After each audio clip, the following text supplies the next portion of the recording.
క్షమించండి కాకేశ్వరుల వారు. శనివాహనం కాదమ్మా, ఈయన కాకాసురుడమ్మా. మీకు నైవేద్యం పెట్టాలా? నేను ఇప్పుడే వెళ్ళి పెరుగన్నం తీసుకొస్తాను.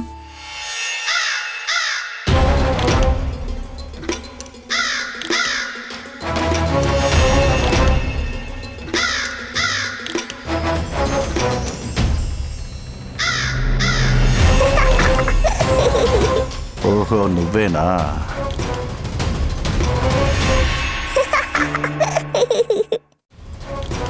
క్షమించండి మహానుభావా, ఇదిగో నైవేద్యం తినండి.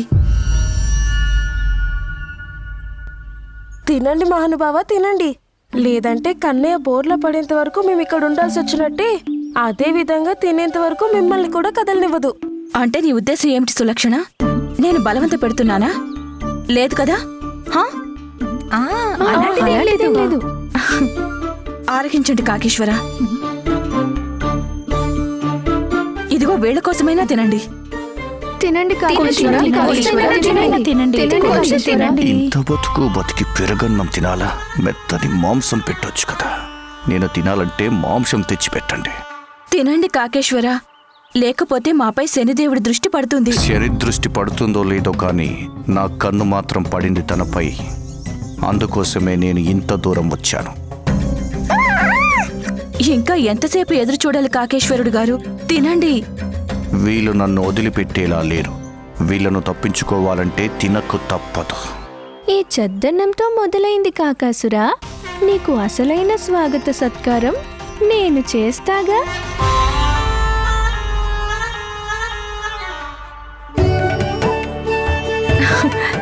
నారాయణుడికి శతకోటి వందనాలు. కాకేశ్వరుణ్ణి పంపించారు. నారాయణుడికి శతకోటి నమస్కారాలు అయ్యేలోపే మనం ఇక్కడ నుంచి వెళ్ళిపోదాం.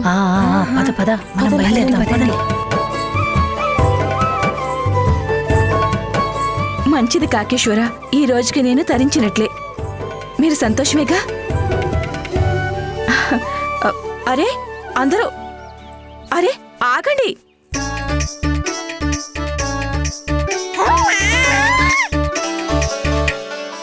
యశోదా, నేనొకసారి చావుడికి వెళ్ళొస్తాను. వెళ్ళండి స్వామి, వెళ్ళండి.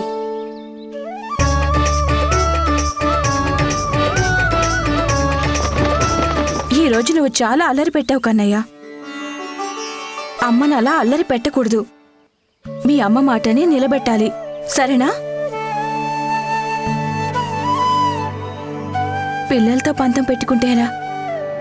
సరే అయితే నువ్వు కాస్త అల్లరి తగ్గించుకో.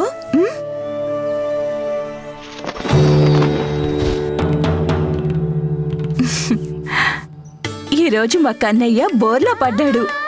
రేపు కూర్చోడు నేర్చుకుంటాడు, నడక, పరుగు, తరువాత ఆటలు కూడా నేర్చుకుంటాడు.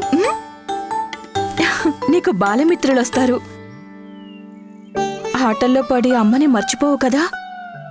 చెప్పు. పద.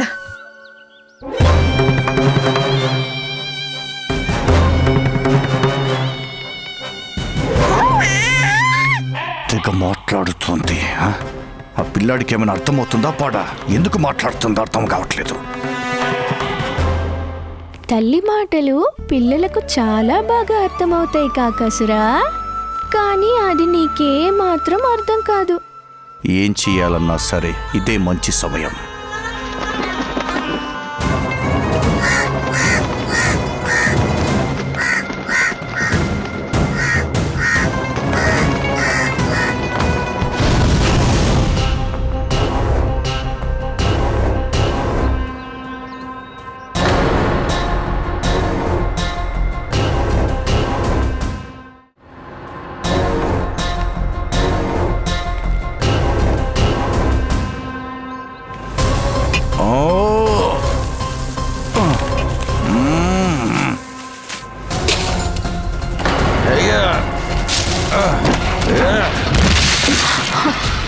ఏమిటా చప్పుళ్ళు?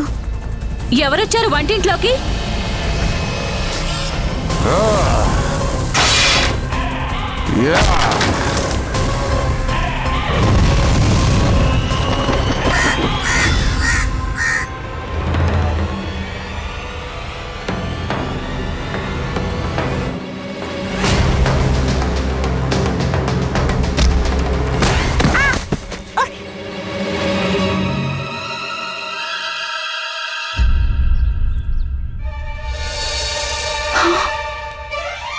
అయ్యో నారాయణ, ఏం చేయాలి ఇప్పుడు?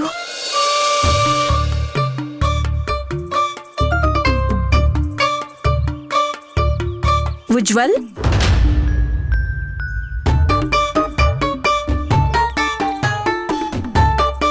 ఇదంతా చేసింది నువ్వేనా? లేదు పెద్దమ్మ, నిజం చెప్పు. నిజం చెప్తున్నాను. కాకొచ్చింది. కాకి పురుషుడు. కాకి. చాలు, నాకంతా అర్థమైంది. కాకమ్మ కథలు చెప్తున్నావు కదూ, మా వంటిల్లంతా చిందరవందర చేసేశావు. లడ్లెక్కడున్నాయో వెతుక్కుంటున్నావు కదా, అవునా? కాదు కాదు పెద్దమ్మ.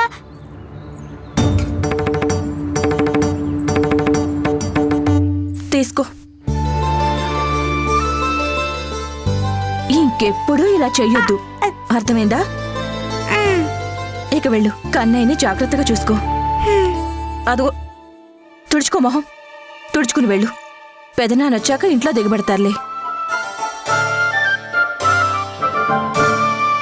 ఎలా సర్దాలరా దేవుడా.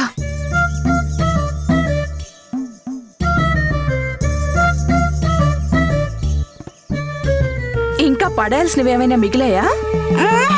లేకపోతే వెళ్ళు.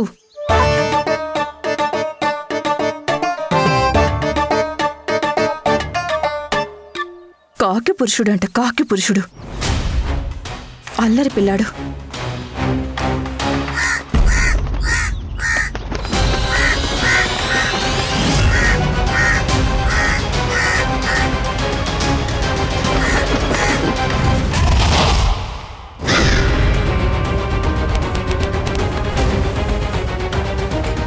సుమతి ఎలా వేగుతుందో ఏమో.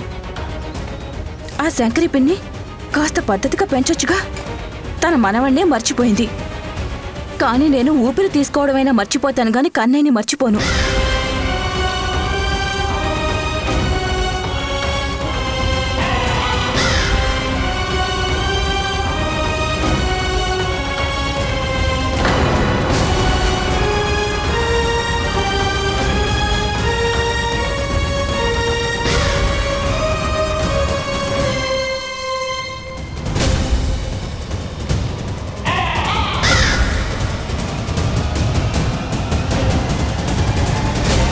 అసలు ఏమనుకుంటున్నావు నువ్వు? ఈ తాయెత్తులు మంత్రాలు నా నుండి నిన్ను కాపాడుతాయా? ఈ కాకాసుడి నుంచా?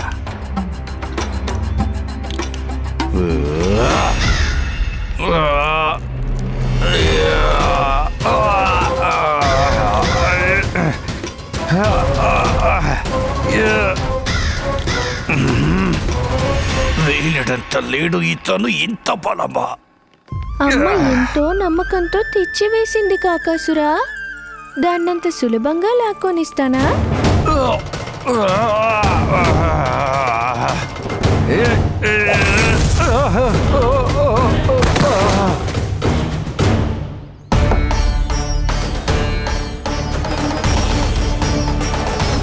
ఉజ్వల్, అల్లరి చేశావంటే బామ్మతో చెప్తాను. ఆవిడొచ్చి నీ చెవులు మెలిపెడుతుందంతే.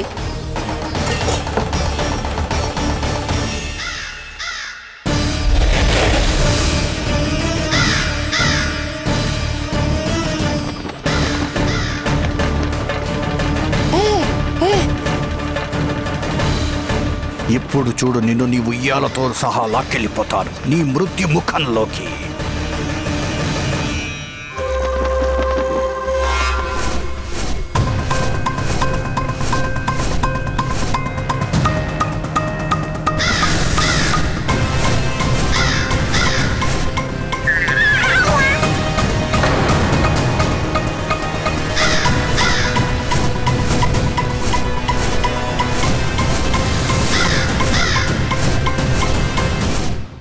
ఈ భూభారాన్ని మోసేవాడిని నేను.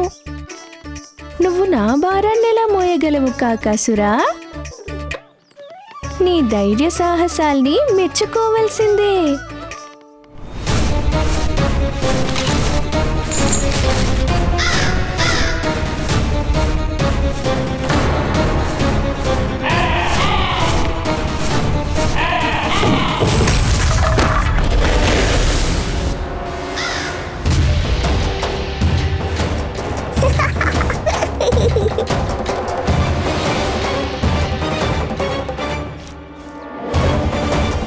ఉజ్వల,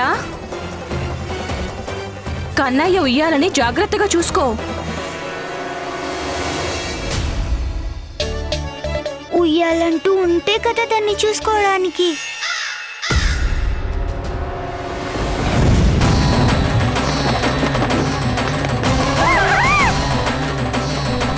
చూస్తుంటే నా గోళ్ల వాడిని పెంచాల్సి వచ్చేటట్టుంది.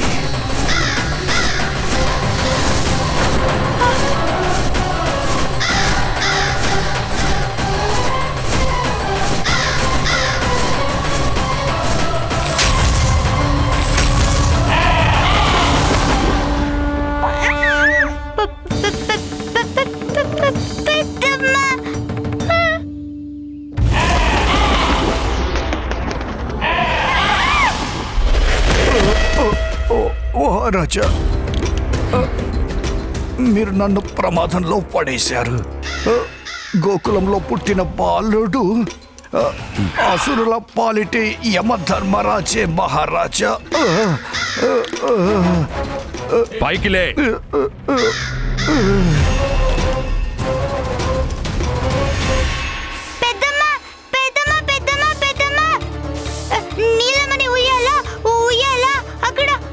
అయ్యో, ఈ ఉజ్వల్ వెళ్ళి జరిగిందంతా చెప్పేస్తున్నాడో ఏంటో. ఊరికి అరవకుండా నెమ్మదిగా చెప్పు. నీలమణి ఏం చేశాడో తెలుసా? ఆ కాకి రాక్షసుడు ఉయ్యాల విరిగిపోయింది. ఏంటి? ఈ పాటికి ఉజ్వల్ అంతా చెప్పేసుంటాడు. అమ్మ కూడా వస్తుంటుంది. ఉయ్యాల విరిగిపోయి కనిపించిందంటే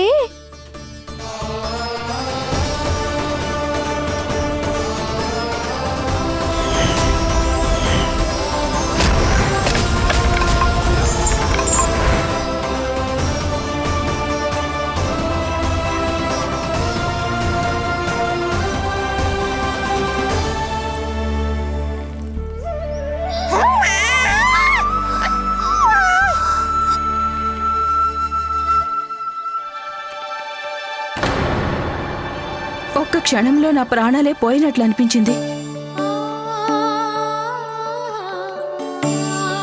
అయినా ఈ ఉయ్యాల్ని ఎవరి పక్కకు జరిపారు? నేను తిన్నగా పెట్టి వెళ్ళాను కదా.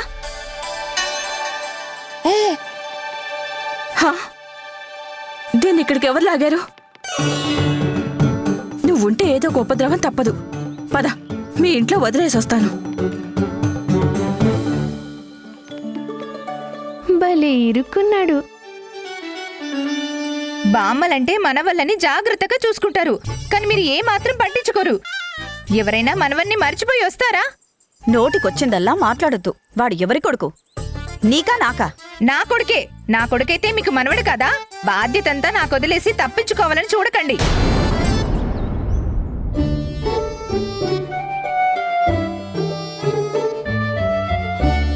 అక్క, అరే, మీరిద్దరూ గొడవ పడుతూ ఉంటే మీరెప్పటికీ మారలేరు. మీరిద్దరూ పట్టించుకోలేదు కాబట్టే తను ఇక్కడే ఉండిపోయాడు. మీరిద్దరూ ఇలాగే గొడవ పడుతూ ఉంటే తను ఇక్కడే ఉండిపోతాడు. అవును యశోదా, జరిగింది పొరపాటే. అక్క, దయచేసి క్షమించండి. మధ్యలో నేను క్షమించడం ఏంటో చెప్పండి. క్షమాపణలు చెప్పాల్సిందే. అరే, తను ఎంత అల్లరివాడంటే మా వంటిల్లంతా క్షణంలో అస్తవ్యస్తం చేసేశాడు. కన్నయ్య ఉయ్యాలి అటుండేది ఇటు లాగేశాడు. లేదు లేదు, నేను అల్లరి చేయలేదు. నేను నిజం చెప్తున్నాను. మీరంతా ఆ కాకికి పెరుగు పెట్టారు కదా, ఆ కాకే చేసేది ఇదంతా. ఇది వరస. మర్యాదగా నిజం చెప్తావా? కాళ్ళు విరగ్గొట్టమంటావా? ఇంటికెళ్తే మళ్ళీ దెబ్బలు తప్పవు నీకు. అరే, తనని చెప్పనివ్వు. ఇదిగో నాన్న, నువ్వు చెప్పు. నేను చెప్పింది నిజమే బామ్మ. నా కళ్ళతో స్వయంగా చూశాను నేను. తను ఇలా ఎగిరొచ్చాడు, లోపలికొచ్చాక రాక్షసుడుగా మారి అన్ని చిందర వందర చేశాడు. ఈ వాగుడుకాయి తను ఇరుక్కుంటాడు, నన్ను ఇరికిస్తాడు. నువ్వేం చేశావు? భయపడ్డావు కదూ? అక్క, మీరు కూడా విన్ని. లేదు లేదు, నేను భయపడలేదు. నేను తన్ని అడ్డుకున్నాను తెలుసా? ఏరా కాకయ్య, పాత్రలన్నీ కింద పడేస్తావా? నీకెంత ధైర్యం అనేసరికి భయపడి ఆగిపోయాడు. అప్పుడేమో మీరు లోపలికి వచ్చారు పెద్దమ్మ, దాంతో కాకిగా మారి ఎగిరిపోయాడంతే. కథలు చెప్పడంలో నీ తర్వాతే ఎవరైనా. అందుకే నిన్నందరూ వాగుడుకాయ అని పిలుస్తారు. నా మాట నమ్మమ్మా, నేనేమీ వాగడం లేదు. ఆ నీలమనే మహాబలుడు. హే? అవును పెద్దమ్మ, ఆ కాకయ్య వంటింట్లోంచి బయటికొచ్చి నీలమణి మీద దాడి చేశాడు. అప్పుడు మన మహాబలి నీలమణి తనని ఆకాశంలోకి విసిరేశాడు. దెబ్బలతో మనవాడు వెళ్ళి మధురలో పడిపోయాడు.